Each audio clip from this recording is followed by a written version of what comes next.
Hey guys, welcome back to the DeClerk Homestead. My name is Beth. Alright, so let's talk about the different types of canners.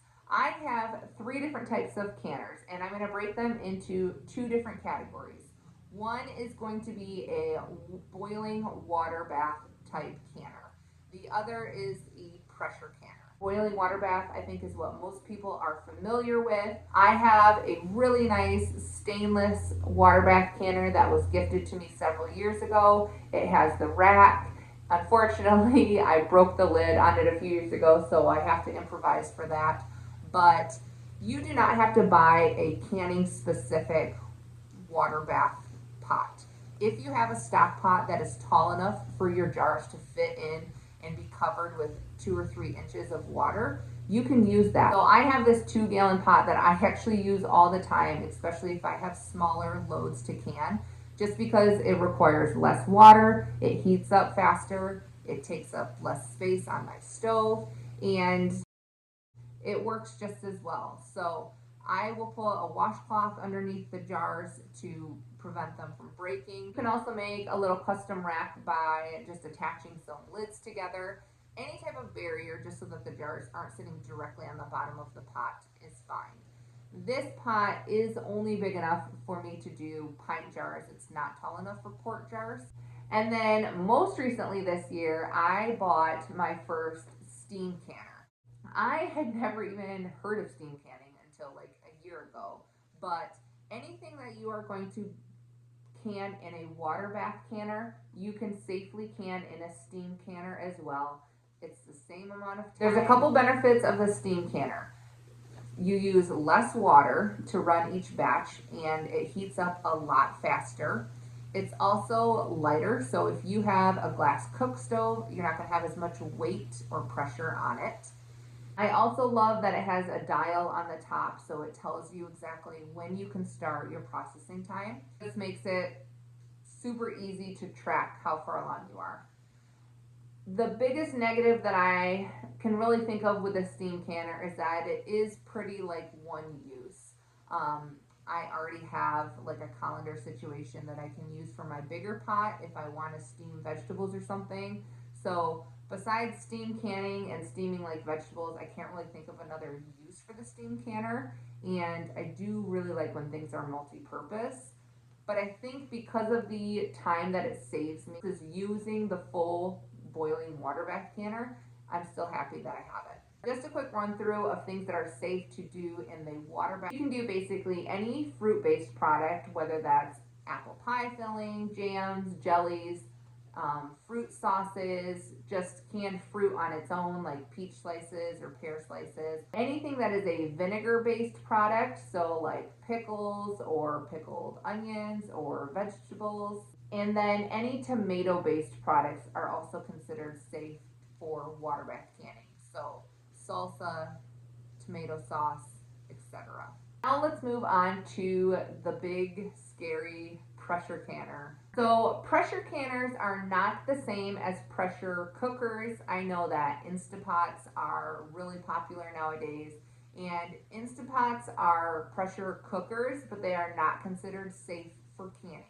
In order to can, you have to have an actual pressure canner, although it's worth noting that when you use a pressure canner, you are pressure cooking the food.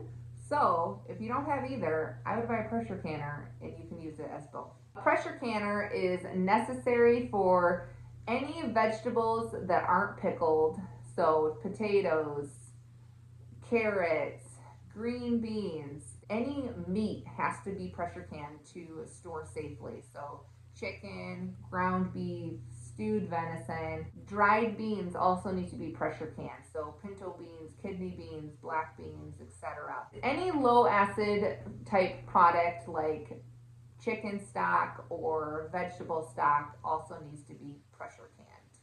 There are a lot of different pressure canners out there. Some are a lot more expensive than others. This one is kind of a mid-sized, very affordable option. It's from Presto. It's a 30 quart, and I have done hundreds of jars in this every single year, and I love it. I would love to have a second one actually. I'm not going to get super deep into pressure canning, but they're pretty inclusive as far as what you need to have for them is what it comes with. The next thing I'm going to talk about is just a little bit of canning terminology that is important to know if you are a beginner. So I mentioned briefly when I went through the tools the term headspace. Headspace is a term for the gap between the top of the food that is in your canning jar and the lid.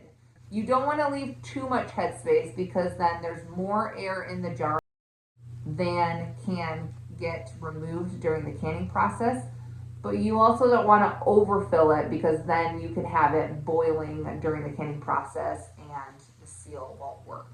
So it's important to kind of pay attention to it, but within like a 1/4 inch or a 1/2 inch, I don't know that that's really that important. The next terms that I want to mention are the terms hot pack and raw pack. So if you are hot packing, that means that you are loading hot food into a hot jar. If you are raw packing, that means you are filling your jar with cold food. There are a couple different things to consider when deciding which you want to do. The first is that if you are going to hot pack things, then you need to make sure that your jar is also warm. If not, then you are going to risk having that jar crack from the shock of the change in temperatures.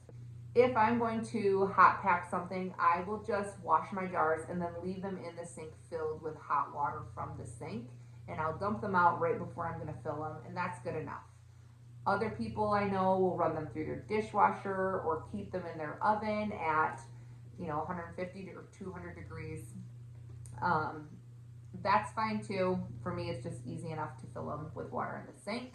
The benefit to hot packing foods is that you are going to be able to fit the maximum amount of food in that jar because it's already been cooked, so it's going to take up the exact amount of space that it needs. Versus if you are going to raw pack something, it's going to cook during the canning process and shrink a little bit, so you are actually going to have a little bit of an empty space that's wasted.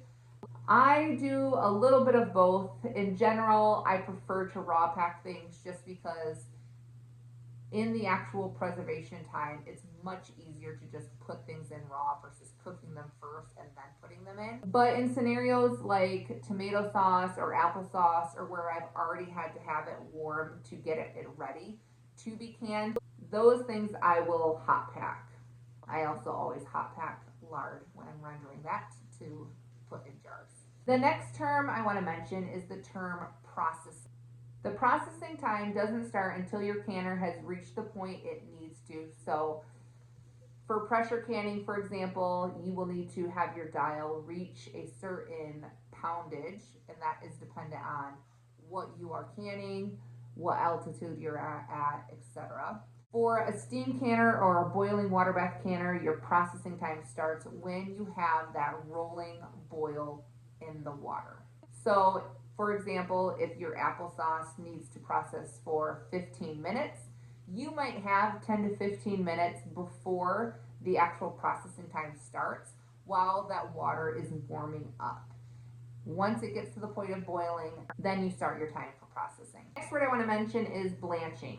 And blanching is just the process of dunking your food into boiling water for sometimes as little as 30 seconds up to a few minutes, and then transferring it to ice cold water. And typically this is done in order to remove the skin on things that aren't easy to peel. So for example, tomatoes or peaches, they don't really peel very well, especially when they're ripe. So you can blanch them and they will peel off much easier. The next term to be aware of is brine. And in canning world, typically a brine is something that is vinegar based for a pickling process. The last term we're going to talk about is fingertip tight. This is kind of a funny term that I think I didn't really even know what it meant for the first several years of canning, but fingertip tight is kind of in reference to putting your bands on your jars. So when you add your lid and you add your band, you do not want to just tighten that band as much as you possibly can. but you also don't want to leave it too loose that it's not going to have enough pressure for the lid to seal. So fingertip tight means that you are going to turn that band to the point of resistance and then go one fingertip more, and that is tight enough. The last thing I'm going to talk about is storing your canned goods. So after you pull your jars out of the canner, it's best to let them sit on the counter undisturbed for at least 24 hours. Some recommendations say 48 hours, but that just seems kind of extreme for me. But you want to allow them to completely cool down and make sure that the seal is going to happen properly. Often when you hear them first on the counter, there will be a little ping that goes off. That's the favorite sound of a canner. That means that that middle section of the lid that was kind of raised up and bumping out has now sucked down and is no longer moving. It's sealed. Once all of your jars have sealed, you can take the bands off. You can wipe them down with warm water and a little bit of vinegar if they're sticky. And if you're smart, you will label them, though I don't always do that. So do as I say and not as I do. Ideal storage for canned goods is in a cool, dark place. Having direct light on your canned goods will degrade both the nutritional value and kind of the quality of the food. If you do not have a basement with like a designated canning shelf, you can put boxes of them underneath your bed, in the bottom of closets, under the stairs. Just somewhere dark is really ideal, and somewhere that's not going to be directly in a very, very hot area. You also don't want to store them somewhere that has really big fluctuations in temperatures, because that, again, lid can just kind of expand and contract with the changes in temperatures and potentially become unsealed. And of course, don't store them outside where they would potentially freeze. I mentioned briefly how you do not need to store your canned goods with the bands on. And the reason for this is that if for some reason a jar does become unsealed, you actually want it to stay unsealed. If you have a band on, the pressure of the band could cause it to reseal when the temperature changes again and cause a false seal, meaning that it could have been unsealed and exposed to bacteria and growth for a period of time and then sealed back up. I would prefer to just find my jar with a little bit of mold on the top and discard it. You shouldn't store your canned goods stacked unless you have some type of barrier between them. So a lot of times people will just use the boxes that the canned goods come in as their barrier, but you can use any type of piece of cardboard, something in between, again, just so that there's not going to be any false seals from the pressure of another jar being directly on top of it. We try to go through all of our jars every few months and pull out any of the ones that have come unsealed. When you're doing a lot of canned food like we are, it's kind of inevitable that you'll have a handful of them that will come unsealed, but in any given year, we'll have 500 to 800 jars that we have canned up, and I might have 10 to 15 of them that unseal. So it's not a super high percentage. If it was, then I would be a little bit more concerned about either your process or the lids that you're using. But if you do have some that are unsealed, just know that it happens from time to time. If you find that after the 24-hour period you have one jar, you have some jars that did not seal, you don't have to throw that food away. Just put that in the fridge and use it first, or if you really want it to be shelf stable, you can run it through the canner with another load the next time. I hope that this has been helpful for you as kind of an introductory to canning and the tools that you need and some of the terminology that's good to know. Let me know if this was helpful and if you guys want to see more about canning from this channel. Otherwise, I'll talk to you guys soon.